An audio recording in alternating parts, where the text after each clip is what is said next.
Welcome back to the Garza Gaming channel. Today we're going to talk about the 9.3 update. Man, we got item buffs, item nerfs, god reworks, item reworks, crazy tier 5 skins, and a whole lot more. So hey man, are these buffs or changes going to be good or bad? I don't know, but we're about to find out. Let's get into it.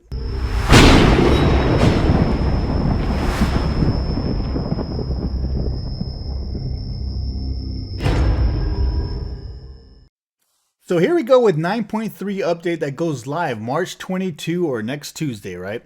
So we're going to get some new skins, and we're actually getting a tier 5 Izazami skin, which is going to be very unique, and we're going to talk more about that later. We're also going to get a cartoonish type of Baron skin, and it looks like the new battle pass is going to be like a chibi bot themed battle pass. Now another skin to take note is this Rambo skin that if you have Amazon Prime Gaming, you're going to get for free in April, and we'll talk more about that later here.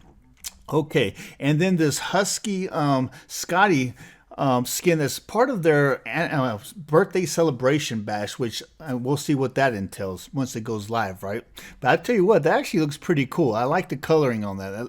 I can't wait to see that once it goes live.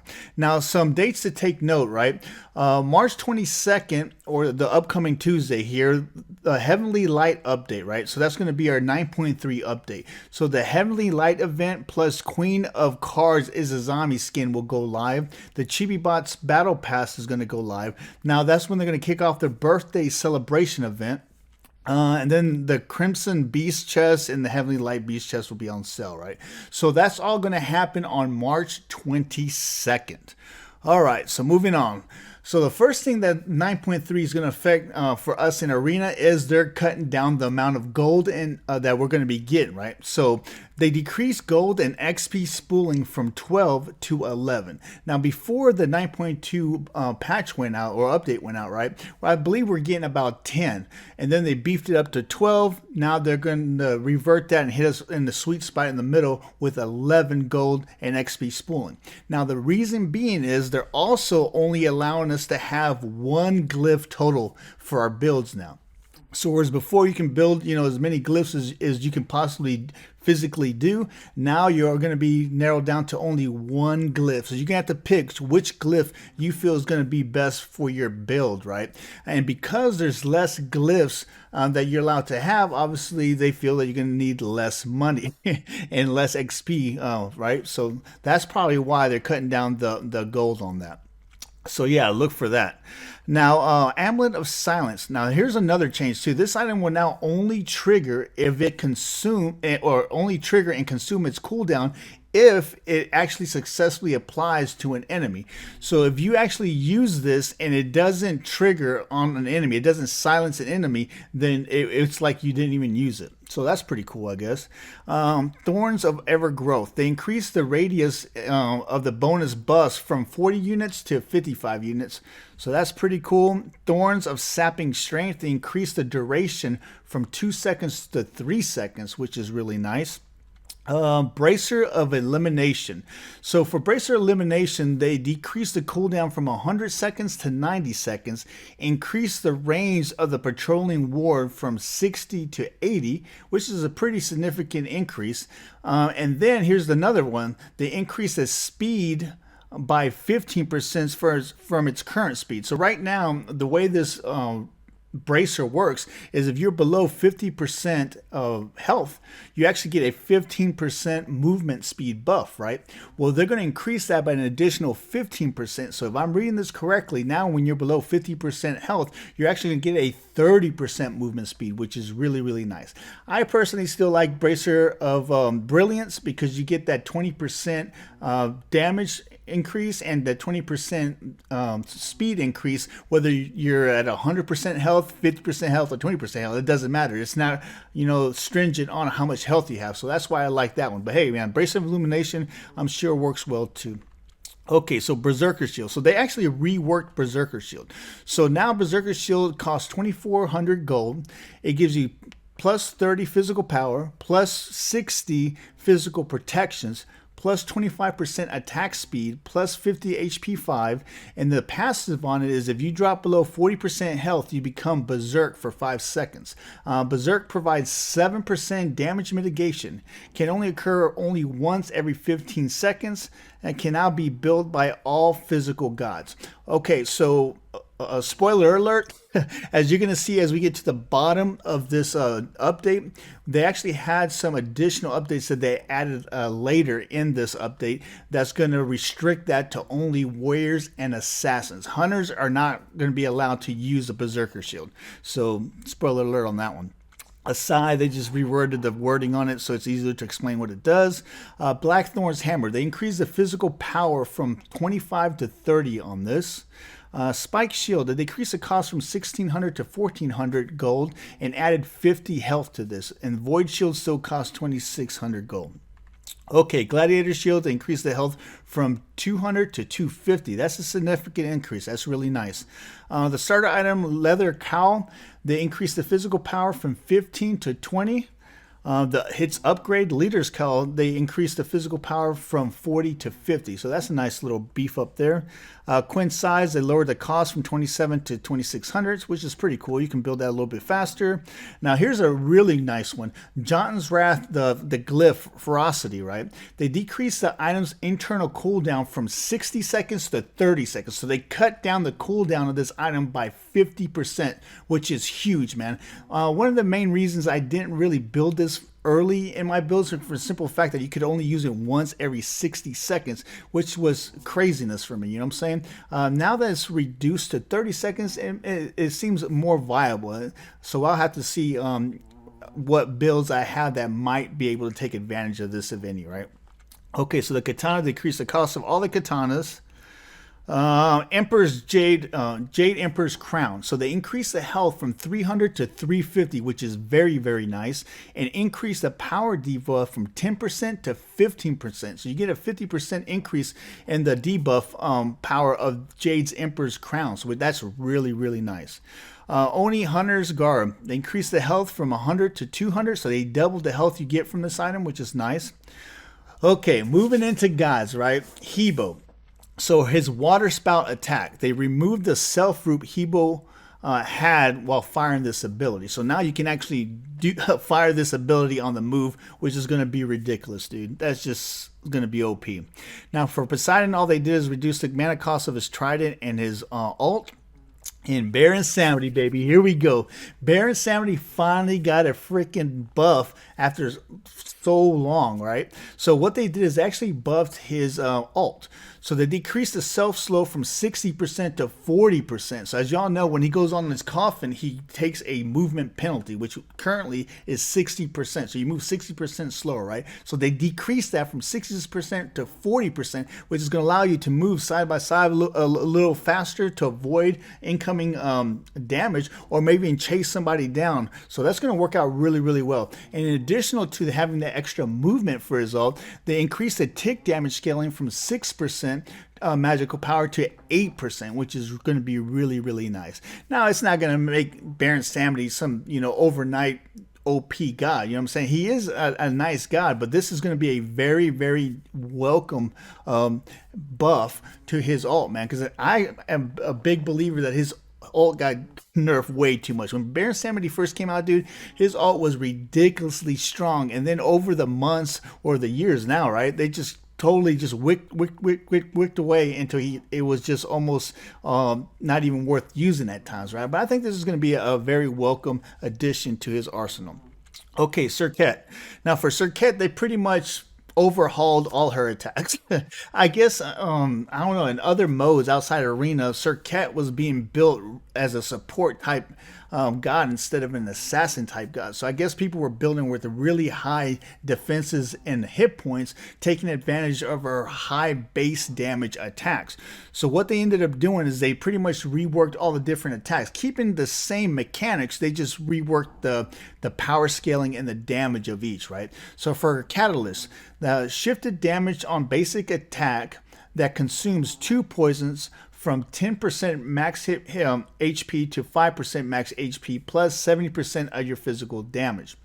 So what this means is her basic attack when they hit, when you connect with that basic attack, it consumed 2 poisons. If the individual you hit had 2 poisons on it, it consumed 2 poisons, and then it did 10% of that individual's max health as damage, right? So now it's going to do the same thing. I believe before it was 20% max HP. Now they whittled it down to 10%. No, it was 10% before. They whittled it down to 5%, but it's going to be plus 70% of your physical power, right? And then if they had 3 poisons, different poisons on them, they decreased the percentage from 20% to 10%, so they cut that in half also, but you're also going to get that 100% of your physical power in addition to that damage. So that's pretty significant, dude. That's going to be some nice burst damage. Now her Deathbane, right? They decreased the base damage from 50, 70, 90, 110, and 130 to 50, so the level 1 didn't change. They decreased the level 2 by 5. They decreased the level 3 by 10. They decreased the level 4 by 15, and they decreased the level 5 or max at 20. So they decreased, they nerfed the base damage of Deathbane just by a little bit, right? But then they came back and increased the physical power scaling from 45% to 50% of your max power per hit, right? So the theme here is that they're actually whittled down or toned down the base damage of her attacks, but they increase the amount of scaling you get from her power, right? From her physical power, which is going to force people that play her to play her as an assassin and not build as much HP or defenses as much as they're going to need to build attack power in order to really get some really nice damage out of this god. So that's kind of a way they finagled the system, right? In order to try to get people to play her the way she was meant to be played. Okay, so Cobra Kiss, they decreased the base damage from 50, 75, 100, 125, 150 to 40, 55, 70, 85, and late game 100. So late game, they decreased it by 50 hit points per shot, which is huge. But then they increased the physical power scaling from 50% to 70% per shot. Ambush, they decreased the leap range from 65 to 55. So now she leaps a little bit shorter, and they decreased the base damage from 80, 140, 200, 260, and 320 to 80. So level 1 didn't change. 125, 170, 215, and 260. So late gaming went from 320 to 260, which is a significant decrease in base damage.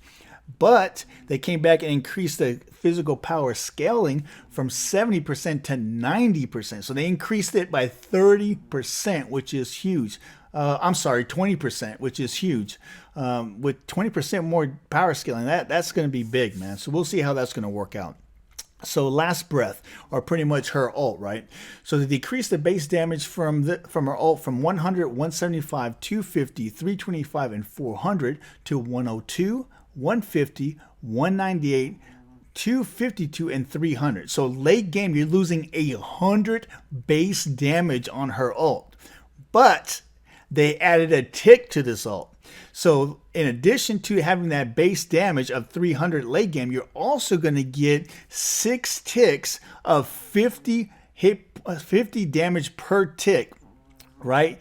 That does 50 base damage in addition to taking 20% of your physical power scaling on top of that 50 damage. So that's going to be pretty big, man. So not only is she going to get that really nice initial damage, she's going to have a really nice tick damage or poison damage, right? For 6 ticks, dude. 6 ticks is a lot, especially when you're thinking about 50 base damage plus, 20% of your physical power. That's a pretty significant tick right there. So that's going to be pretty nasty, man. And while firing this ability, Serket will now gain 35% damage mitigation. So not only is she going to get a really nice initial damage plus a bleed, but when she's using this ult, she's actually going to get 35% damage mitigation. Not 35% protections, damage mitigation, which is huge, man. So that's going to be interesting. I think we're going to see a lot more Serket players in the arena. Okay, so moving on to Thor. So Thor, his anvil will don the lightning damage increased from 15, 25, 35, 45, and 55 to 20, 30, 40, 50, and 60. So pretty much 5 damage across the board on that one. And then they increased the range of it by 5 from 30 to 35, which is pretty cool. It's pretty cool. Cupid, they increased the physical power scaling from 75 to 80% on his heart bomb, right? Because Cupid needed something, dude. Cupid needed a little bit of a buff, especially with all these various different changes where, you know, a lot of these tanks are heavier now. He needed a little bit more firepower in there. So, and additionally, 10% increase of total. So that gave him a 10% increase if hit by the initial and the explosion of the heart bomb. So it's pretty cool. Not too big of a buff, but, you know, a little bit. Okay, so Jinwei, the explosive bolts, they increase the damage per shot from 110 to 120. Zablanc, his poison darts, they decrease the cooldown from 18, 17, 16, 15, and 14 seconds to 16, 15.5, 15, 14.5, and 14 seconds, which is pretty OP there, man. Ymir, they decrease his cooldown of his frost breath. Holy moly. So before Ymir had his frost breath at 16, whether you be a level 1 to max level, right? It was always 16 across the board. So what they ended up doing for his frost breath, they actually scale it now. So you start at 16, but then it goes to 15.5, 15, 14.5, and ends at 14. So late game, they took off 2 seconds off his frost breath. Ooh, man, that's going to be huge for Ymir players. I'll tell you that right now. That's going to be nasty. Okay, Xing Shang, his cutting sky axe. So it's pretty much, I believe it's his number 3 where he does the double jumps, which is, I use it as an escape a lot of times, I'm not going to lie. That's why I love Xing Shang. But his cutting sky axe, it increased the protections buff from 10, 15, 20, 25, 30 to 20, 25, 30, 35, and 40. So pretty much they gave a little bit more buffage and an additional 10 across the board, it looks like. So you're going to get 10 more protections across the board on the sky cutting axe. And then they increase the duration of these protections buff by 1 second. So instead of having this buff for 3 seconds now, you get to take 4 seconds of advantage of that cutting, the sky cutting axe, which is going to be really, really nice for that Guardian. Okay, Thulu, Sanity Break. They increase the base damage from 90, 135, 180, 225, and 270 to 100, 150, 200, 250, and 300. So late game, you got an increase of 30 damage on Sanity Break, which is going to be really nice. Kukulin, I don't know why they even bother buffing this dude because he's already OP as it is, but it is what it is, right? So his Berserk, they increase the health shield from 10 plus 10 per level to 10 plus 15 per level. So his health shield is going to be a lot stronger now. Now, as Solomon's Leap or Ferocious Charge, they decrease the cooldown by 1 second. So that's going to be really nice too. Okay, so here we go with the additional balances that came out of the PTS server, right? So this is balances that even though after they announced 9.3, they went back and added these after the initial announcement of the 9.3 additions, right? So here we go. We got Shiva. So his Emblazoned Sweep, they decrease the knockup plus the pull height from 3.75 to 2.5 units. And then they increase the fire damage physical power scaling from 10% to 5% per tick. And then his Damaru's Tempo, they decrease the knockup height from 300 to 225. I'm telling you right now, man, after playing against so many Shivas, I welcome any nerfs to this god, dude. This god is freaking poison to mages, man, or any soft targets, dude. I do not like going against a Shiva, so I welcome any nerfs. They can nerf him to the ground for all I care. But you know, it is what it is.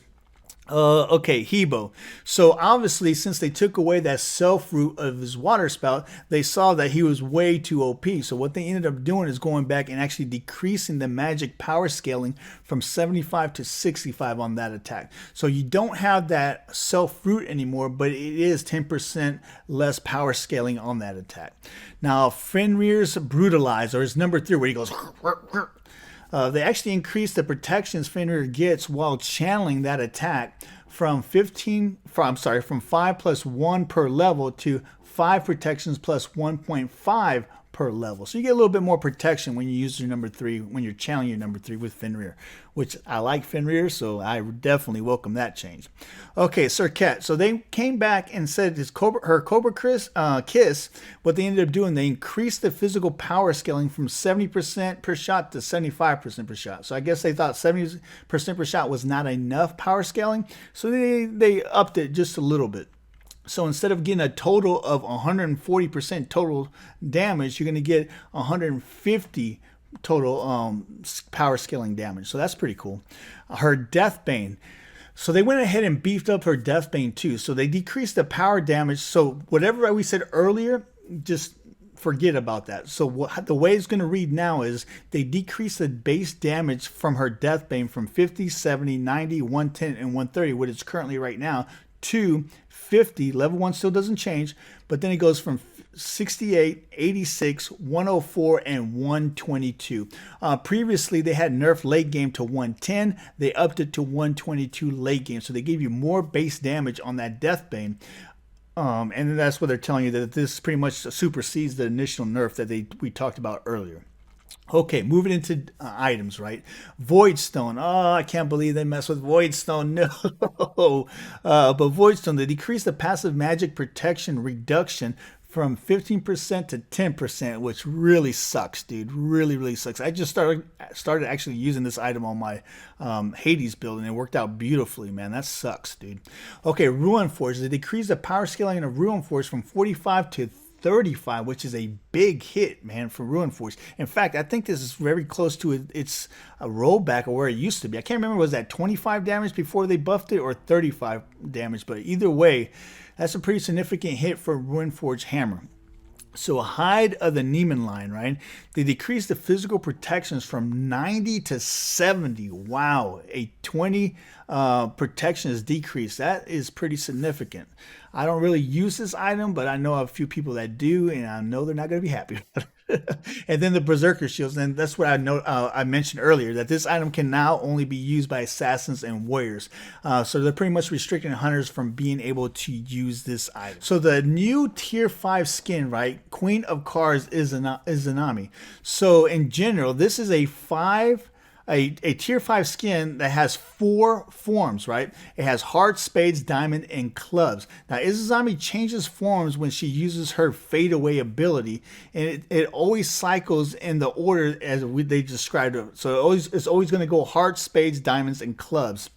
So this skin has a special emote or VXG, and it does not cause her to change forms. So when you use that special emote, it's not going to cause her to change forms, right? So this skin's special emote has a built-in quest system and upgrade system. So this is very unique. I have not seen this in any skin before. Not saying that there ain't one out there like this, but this is the first time I personally have ever seen anything like this. So this is very interesting. So this is how the upgrade quest goes, right? Or how the emo upgrade quest goes. So every time Izanami gets a kill or an assist, she draws 4 cards, right? So these will appear behind her god model facing the player camera. So if the cards are a 4 of a kind or they match, she will unlock an upgraded special emote for the form that she is currently in. The upgrade special emote will be an entirely different animation.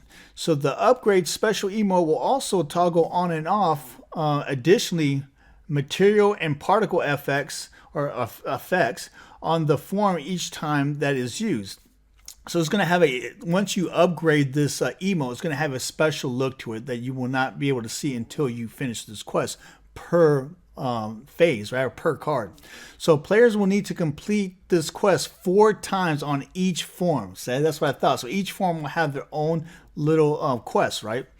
Now, all the progress is permanent and tracked across any number of normal or ranked matches. Once you unlock the form's special emote, you'll have access it forever. So you don't have to always have to do this quest. Once you do the quest, on all 4 forms, whether it takes you 1 day or 1 year to do it all, once you complete all the 4 phases, all 4 forms of each quest, it's yours forever, right? Let's see. So if you toggle a form special of FX, if you remain on that form forever across multiple matches until toggled off by using the emote again. So I guess once you get these special emotes, you can actually toggle them using the FX or the various different emotes, right? So yeah, that's very, very different, very unique. So I'm really looking forward to seeing how that's going to work out. And these are her 4 different forms, you know, her clubs, spades, diamonds, and hearts. But yeah, man, another something crazy and unique for 9.3, which I'm really looking forward to. So hey, man, are you looking forward to update 9.3? If so, hey, what do you like the most out of this update? Put it down in the comments down below. I'd love to hear your thoughts on various different updates that we're going to be seeing in 9.3. Again, if you're new to the channel, please hit that subscribe button, man. Our end year goal is 10,000 subs, and we're moving, but not moving fast enough. So hey, man, all the help we can get, I'd really appreciate it. Again, if you haven't subscribed to the channel, please subscribe. I'm Garza, your OG on the GC. See you next time.